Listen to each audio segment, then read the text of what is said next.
Hello guys, I teach you how to make a balancing with a Hunter Smart Weight Pro balancing machine. Hello guys, I teach you how to make a balancing for your tire. First one, put the tire head inside, then put the stopper. Then also the secondary stopper. Make sure you come here in the lock part. This one, like this. Then you push the 2 times to make it lock like this. This one, now good, not moving.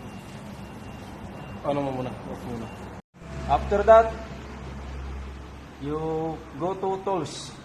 You turn this knob like this. You go to tools. Then, okay, pause. Then go to reset. Reset. Then go to okay, pause. Then centering check. Centering check. Then you go here. This is for the inches, the measurement. Then there's a light there inside. There's a light. You turn the knob going here like that. Okay. Then see the screen. He said you put the lid there inside. Then you press this down. Only one. Now we said you put the 25 grams lid in the outside part. Now we open the hood. Then we put here in the center 25 grams. This one you put here like this. Like that. You use hammer.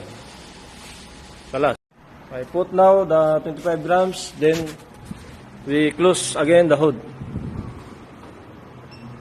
for the balance road force.